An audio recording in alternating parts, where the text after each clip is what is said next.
كل سنة وانتوا طيبين وبألف خير وصحة وهنا وسعادة يا رب. عاملين ايه؟ وحشتوني وحشتوني وحشتوني.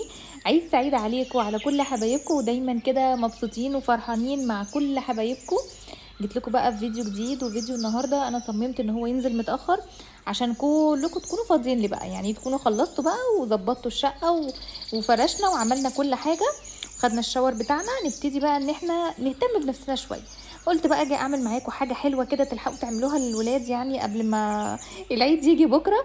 وفي نفس الوقت هنعمل مع بعض ماسك هتشوفوه دلوقتي منقذ. بصوا انا مسمياه ده ماسك المناسبات كده، الماسك المنقذ. يعني بعد بهدله الشقه بقى اللي كنتوا فيها دي، هتلاقوا الشوكو ده مرتاح ومنور وما شاء الله كده، هيتفتح كذا درجه. فبصوا، ماسك من الاخر يا جماعه، اعملوه وادعوا لي. يلا بقى شجعوني بلايك قمر زيكم كده قبل ما نعمل الماسك مع بعض، وكمان هستنى الكومنتات بتاعتكم اللي زي السكر. ولو فيكم حد اول مره بيشوف القناه وعجبته يشرفني وينورني انضمامك لينا. دوسي على كلمه اشتراك اللي هتلاقيها باللون الاحمر تحت الفيديو، كمان دوسي على كلمه الكل ورمز الجرس عشان يوصلك اشعار جديد اول ما انزل اي فيديو، وتقدري تشوفيه بكل سهوله وتبقي كده اخت من اخواتي. واعملي معانا الماسك ده وجربيه واكتبي لي رايك في الكومنتات، وما تنسيش تكتبي لي اسمك وتقولي انك مشتركه جديده معانا في القناه عشان اعرف وارحب بيكي. يلا بينا. اول حاجه قلت ابداها معاكم كده، فنجان قهوه. ما عملتوش بقى عشان احنا مش فاضيين النهارده، فقلت كده نشرب فنجان قهوه مع بعض وندخل بسرعه على اول حاجه، الكيك. بصوا هنعمل اسهل كيك ممكن تعملوها في حياتكم، حاجه كده في ثواني وناجحه مليون المية، وهتشوفوها معايا دلوقتي. ومكوناتها سهله وبسيطه والولاد هيحبوها. يلا بينا نعملها. زي ما انتوا شفتوا، اول حاجه نزلت بيها بيضتين. بصوا ده بيبقى على حسب حجم البيض، يعني لو البيض اللي عندكم صغنطوط قوي حطوا 3، انا في العادي بحط 2 يعني طالما البيض حجمه كويس. فالمهم بيضتين، ومعايا كيسين فانيليا، ومعايا دي ايه، دي رشه قرفه. عايزين تحطوها حطوها، مش عايزين بلاش. بس عايزه اقول لكم على حاجه، رشه القرفه مش هتاثر ابدا، ده مش كيك القرفه يا جماعه، كيك القرفه ده بيبقى حاجه تاني وبيتحط نسبه قرفه كبيره. الرشه البسيطه قوي دي عارفه بتخلي الكيك كده ريحته حلوه قوي وانتوا بتاكلوه، ومفيش زفاره بقى نهائي. انا بقى يعني مش بقتنع بالفانيليا العاديه قوي، انا بس حطيتها عشان معاكم، يعني عشان اللي ما عندوش السايله. بس انا برضو زودت فانيليا سايله عشان انا بحبها وبحب ريحتها. دي ايه، دي معلقه كبيره من الخل. ما تخافوش خالص، الخل مش هيبان نهائي نهائي، هي هنحط معلقه كبيره. الخل بيساعد على ان الكيكه تتنفخ كده وتبقى حلوه وهشه، وبرده بيشيل الزفاره خالص، ما بيبقاش ليه اي اثر في الطعم. في الخلاط، بصوا انا بقول لكم اسهل حاجه اهو، في الخلاط هنبتدي ان احنا نضرب كل الليله اللي احنا شفناها دي، ونضرب البيض جامد قوي لحد ما نحس ان اللون بتاعه اتغير وابتدى يبقى ايه، بيض كده. تمام. آه ادوله مساحه في الضرب شويه، كل ما بتضربوا الكيك كويس كل ما بتحسوا ان هي بتطلع هشه جدا. ركزوا بقى معايا في التركات دي، احنا هنقولها بكام تركايه بسيطه جدا، بس هتخلي الكيك بتاعك مش هيكسفك ابدا قدام اي حد. هنا بقى انا نزلت بايه، دي اقل من نص كوبايه زيت. ليه؟ علشان بعد كده انا هحط زي معلقه من السمنه البلدي او الزبده، اي حاجه زي ما انتوا بتحبوا. عايزه تعمليها كلها عباره عن نص كوبايه زيت، تمام مفيش مشكله. عايزه تعملي زي ما انا عملت اقل من نص كوبايه زيت ومعلقه من الزبده، برضو مفيش مشكله. لاني انا بصراحه بحب ان انا احط الاتنين، عشان الزبده لوحدها او السمنه لوحدها هتخلي الكيك يطلع مكتوم يا جماعه، هيطلع كده مكبوس تقيل كمان. الزيت برضو لوحده ما بيدينيش الطعم اللي هو، فانا بحب الاتنين، الزيت عشان تبقى خفيفه وهشه، ومعلقه الزبده عشان يبقى طعمها حلو. هنا عملت ايه، نزلت كمان بكوبايه من السكر. مقادير الكيك اللي انا هحطها، انا هعملها بكوبايتين من الدقيق، فكوبايتين من الدقيق عليها كوبايه من السكر، حلوه قوي. ده السكر المظبوط، يعني انتوا بتحبوا الحاجه مسكره حطي كوبايه وربع او كوبايه ونص. بعد كده ضربناهم في الخلاط، كل مكون هتحطوه تضربه في الخلاط. معايا كمان كوبايه من اللبن. اللبن ده انا مدفياه شويه في الميكروويف، بندفيه مش بنسخنه، مجرد ان انت بتدفيه. وطبعا البيض والحاجات يعني باقي الحاجه بتكون بدرجه حراره المطبخ عندك عادي جدا، يعني ما نطلعش البيض من التلاجة دايركت نحطه في الكيك، لا. حاولي تخلي كل مكونات الكيك تكون من قبلها مثلا بنص ساعه او ساعه واخده درجه حراره المطبخ. وبالنسبه للبن بندفيه شويه بيدي نتيجه افضل. طيب تركايه ايه تاني بقى يا نيمو، هنحط معلقتين من الزبادي، معلقتين من الزبادي، يبقى احنا كده حطينا كوبايه من اللبن وكمان معلقتين من الزبادي. الزبادي ده بيخليها طريه طراوه يا جماعه، مش قادره اقول لكم، بجد بيبقى طعمها حلو وطريه، حلوة جدًا، جدًا. طب لو ما عندناش زبادي يا نيمو، ما فيش مشكلة خالص، خالص، اكتفوا بكوباية اللبن وبألف هنا وشفا. بس أنا باقول لكم على التريكات اللي هتخلّي الكيك بتاعِك ما يكسفكيش قدّام حد أبدًا. بُصّوا بقى التريكاية دي كمان مهمة أوي. غطا الخلاط بيبقى فيه الغطا الصغنون اللي فوق، بعد ما نشغّل الخلاط ركّزوا معايا يا بنات، بعد ما هنشغّل الخلاط هنشيل الغطا اللي فوق، وتكونوا يعني حاطين إيديكم على الغطا الأساسي عشان ما يطيرش والّا حاجة. الحركة دي بتخلّي أثناء ما الخلاط شغّال أنتِ كده دخّلتِ هوا للكيك، فهيطلع منفوخ وعالي وهتشوفوه معايا في الآخر. فالتركية دي مهمة أوي، بس نشيل الغطا الصغنن بعد ما نشغّل الخلاط، تمام؟ نيجي بقى للمكونات الجافة. معايا كوبايتين من الدقيق وعليهم معلقتين 3 من النشا. لو المعالق يعني أنتِ عملتيها ممسوحة يبقى 3 معالق، لو معلقة هرمية شوية يبقى معلقتين. طيب دي مهمة. بُصّوا هي بتخلّي الكيك هشة جدًا وتضمني إن هي ما تبقاش مكبوسة معاكِ. لو ما عندكيش ما فيش أي مشكلة عادي جدًا. بعد كده نزلت بيه رشة من الملح، رشة بسيطة أوي، ودي بتكون سبب من أسباب نجاح الكيك، وما تخافوش برضه الكيك بتاعكم مش هيملّح ولا أي حاجة. بعدين كيس البيكنج باودر معانا، وأنا باستعمل كيك شيف بصراحة بيخلّي الكيك بتاعي ناجح جدًا.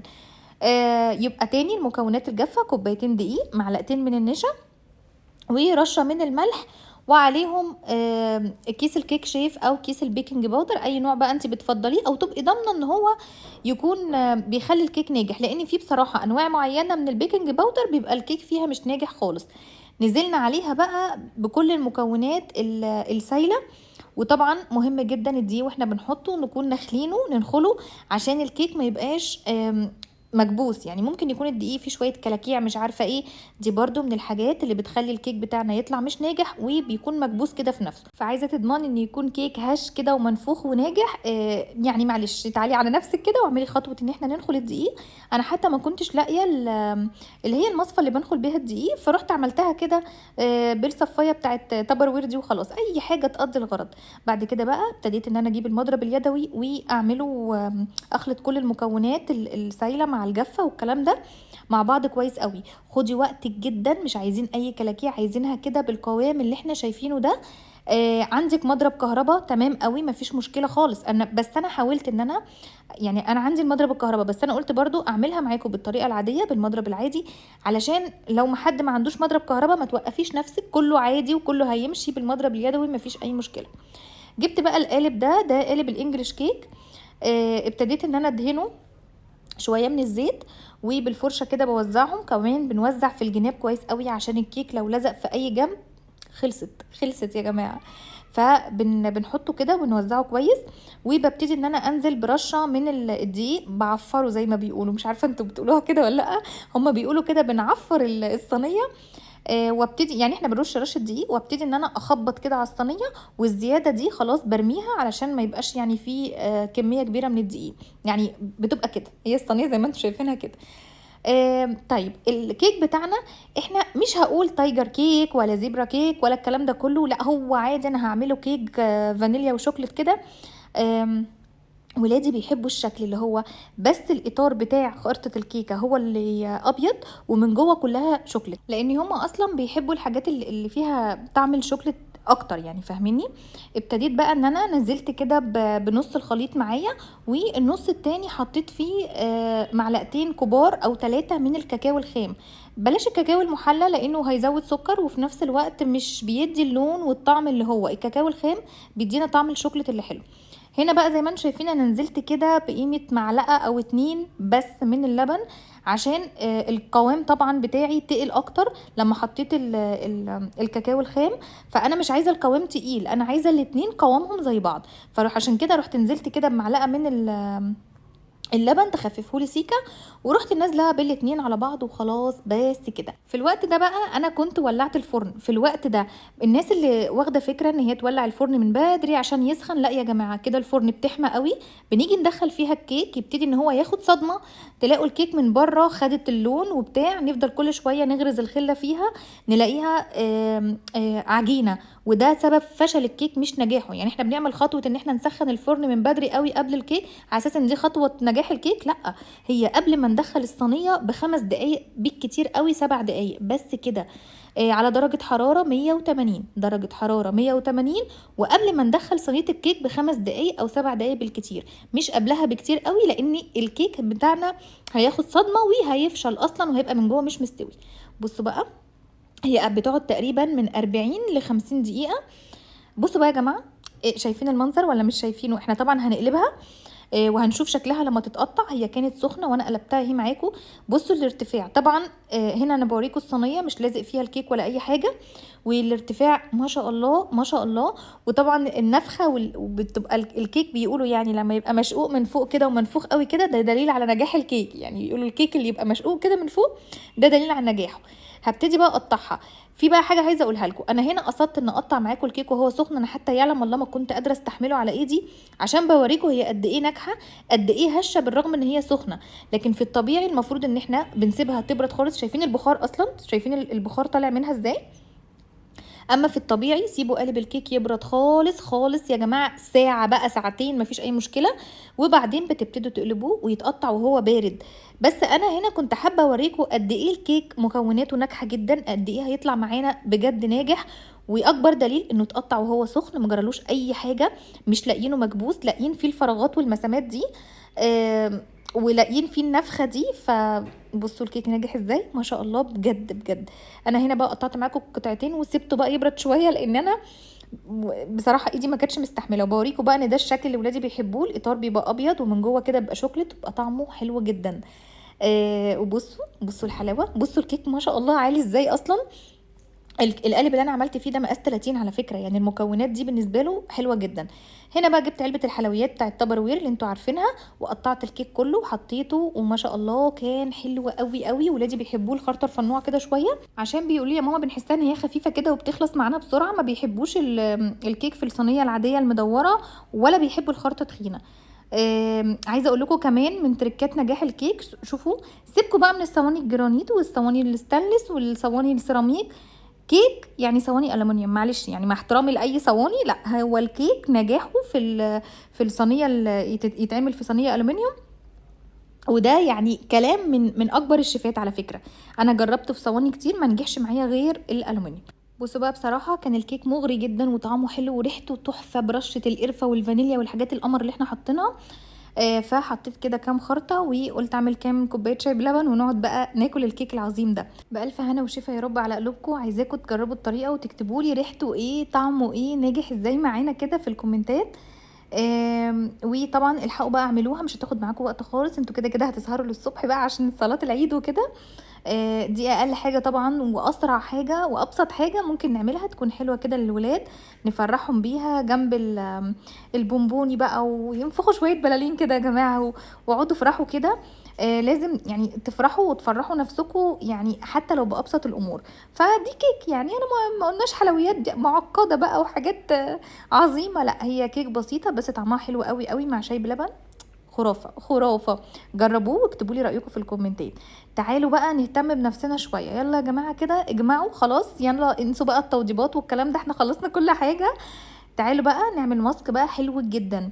طبعا اي واحده انا عارفه طبعا بعد التوضيب والكلام ده كله ومع الحر بنلاقي البشره باهته شويه، وخصوصا لو احنا بننزل، لو احنا بنشتغل تعرض للشمس البشره بتغمق. الماسك ده منقذ، انا مسمياه ماسك الانقاذ كده، ماسك مناسبات اللي بيلحقني بصراحه. الماسك ده هيديك تفتيح فوري فوري يعلم الله. هتكتبوا لي رايكم في الكومنتات، بس بتمنى تجربوه، وهيخلي البشره بتاعتنا منوره ومتغذيه، وبصوا تحفه تحفه تحفه. فيلا بينا نشوف المكونات بسرعه، وهي في كل بيت وبسيطه وسهله جدا. اول مكون معانا وهو موجود في كل بيت طبعا اكيد هو الدقيق. الدقيق ده معروف عنه ان هو قنبله تفتيح يا جماعه، قنبله تفتيح حلو جدا. بيقلل من مظهر كمان الخطوط التعبيريه، يعني بيحسن مظهرها شويه عشان نكون واقعيين. فبجد هو حلو قوي وحلو جدا للتفتيح. هناخد معلقتين. انا هنا بحط مكونات ماسكين عشان طبعا اللي عنده بنات عارف وحاسس بيا. انا هنا عامله مكونات ماسكين، ماسك ليا وماسك لبنتي. انتوا تقدروا تقسموا الكميه تخلوها معلقه واحده من الدقيق. كمان حطيت معلقتين من اللبن البودر، برضو اللبن البودر موجود في كل بيت، ما عندناش نجيب كيس صغنطوط اللي هو ب5 جنيه ده، بس حلو مفعوله حلو، بيغذي البشره جدا وبيفتح جدا جدا. هناخد معلقه واحده من الزبادي، يبقى كميه الدقيق قد كميه اللبن البودر، نصهم زبادي، يعني معلقه واحده من الزبادي. وكمان معانا نشا، النشا زي الدقيق بالظبط في التفتيح. عايزين تستغنوا عنه استغنوا، بس انا بصراحه بحب يعني احطه، عارفين بقى اللي هو زياده الخير خيرين كده، بيبقى مفعوله حلو قوي. بس نص كميه الدقيق، يعني انا هنا حطيت معلقتين من الدقيق عليهم معلقه من النشا. لو انتوا هتعملوا معلقه من الدقيق حطوا نص معلقه نشا، فاهميني؟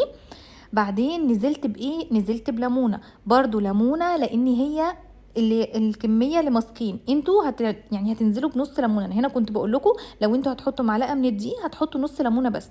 وطبعا الحاجه كده اللي هي بتغذي وبتنور وبتفتح وحاجه كده يعني وهميه، هي عسل النحل. هاخد منها معلقه على الكميه اللي انا حطاها، اللي هي بداتها بمعلقتين الدقيق. لو هتعملوا نص الكميه هتاخدوا نص معلقه. هنا بقى كنت ايه بقول لكم؟ ان انتوا اللي بشرته حساسه يا جماعه يستغنى عن الليمون، لان البشره بتاعته هتتحسس. نحط ايه مكان الليمون يا نيمو؟ ميه ورد. يعني بشرتك حاسه ان هي حساسه مش بتستحمل الليمون، ولو ان الليمون حلو قوي قوي، بيغذي وبينور البشره وبيفتح قنبله تفتيح برضو. بس طبعا في ناس بشرتها مش بتستحمل الليمون، خلاص الغي الخطوه دي وحطي ميه ورد. تمام. هنا بقى انا هخلط كل المكونات ببعضها. انا بشرتي مش بتتحسس من الليمون، ولكن هزود معلقه من ميه الورد، يعني قيمه معلقه بس واحده، عشان بيسهل معايا دمج المكونات، وفي نفس الوقت ميه الورد حلوه وبتغذي البشره وبرده بتفتحها. فبصراحه بتبقى حلوه بجد. عايزاكم تجربوا الماسك ده، حلو جدا جدا، وهتشوفوه على بشرتي دلوقتي تحفه. لا هو تحفه حقيقي، انا دايما بستعمله. ومش عايزه بقى حد، يعني مش عايزه اسمع كده حد يقول يا نيمو ده احنا كبار، يا نيمو ده احنا مش عارفه ايه. يا جماعه اهتموا بنفسكم، انتوا تستحقوا، انتوا تستحقوا ان انتوا تهتموا بنفسكم، وتستحقوا ان انتوا بشرتكم تكون جميله وصافيه. وده عيد بقى، يعني كل سنه وانتوا طيبين. تعالوا بقى بخ، يعني بصوا خضيتكم اهو. انا قلت اطلع اعمل لكم الماسك على وشي عشان تعرفوا قد ايه هو امن، ما فيهوش اي حاجه خالص. زي ما قلت لكم المكون الوحيد اللي ممكن يبقى يعني يضر لو بشره حساسه هو الليمون. ممكن نستغنى عنه ميه ورد، وطبعا كل واحد اضرب بشرته. مش عارفه بشرتك بتحسس ولا لا، جربي في حته صغنونه عند رقبتك. لو حسيتي باي تهيج للبشره خلاص يبقى بلاش. في بقى حاجه عايزه اقول لكم عليها عشان تضمنوا ان الماسك يديكم نتيجه فعاله 100%. قبل طبعا دي حاجات معروفه، قبل ما بنحط الماسك على بشرتنا بنغسل بشرتنا بالغسول كويس جدا وننضفها كويس جدا، نعمل لها حمام بخار. مش عارفه تعملي او ما عندكيش، يعني بمنتهى البساطه فوطه نظيفه قطن نبلها بميه سخنه على قد ما بشرتنا تستحمل، ونحطها على وشنا دقيقتين هنلاقي المسام اتفتحت. خطوه ان انت تخلي مسام البشره تتفتح دي خطوه مهمه جدا عشان تستقبل الماسك ويتغلغل كده في البشره، وبشرتنا تستفاد من كل مكوناته ويدينا نتيجه فعاله 100%. بعد ما بتخلصي بتشطفي وشك كويس جدا بالميه، وبتبتدي ان انت تقفلي وشك بتلجايه وبعدين قطنه وميه ورد. تلجايه وبعدين قطنه بميه ورد. هما خطوتين، بنفتح المسام قبل الماسك. استقبلنا الماسك خلاص نشطف الماسك ونبتدي بقى نقفل مسام بشرتنا بالتلجه وميه الورد عشان ما نستقبلش شويه تراب من الجو يبوظوا لنا الماسك بتاعنا. بصوا هنا كنت بقول لكم حطوا كمان في عند رقبتكم وعند ايديكم لو بتتعرض للشمس، لان الماسك بيفتح جدا جدا جدا. هنسيبه قد ايه يا نيمو؟ من تلت ساعه لنص ساعه بس، وبعدين بنشطفه. ومعلش بقى ان انا طلعت لكم فجاه كده والكعكه اللي فوق راسي دي، بس احنا هنعمل ماسك لازم نلم شعرنا يا جماعه، وانتوا اخواتي يعني مفيش حد غريب، فعشان البعكيكه اللي فوق شعري دي. لا والماسك وقع على البادي وعادي عادي يا جماعه، احنا اخوات. ده بيحصل في احسن العائلات، يعني كل حد بيحط ماسك بيحصل له كده، فعادي ما جراش حاجه، كله عشان خاطر عيونكم وعشان خاطر اسلم عليكم. بجد جربوا الماسك ده واكتبوا لي رايكم في الكومنتات. اخلي وشكم كده منور وتبقوا امارات ويتفتح كده، وانتوا اصلا والله امارات من غير حاجه. انا حبايبي امارات من غير حاجه. كل سنه وانتوا طيبين ودايما فرحانين ومبسوطين. اشوفكم على خير في فيديو جديد. تنسوش بقى اللايك واستنوني. مع الف سلامه.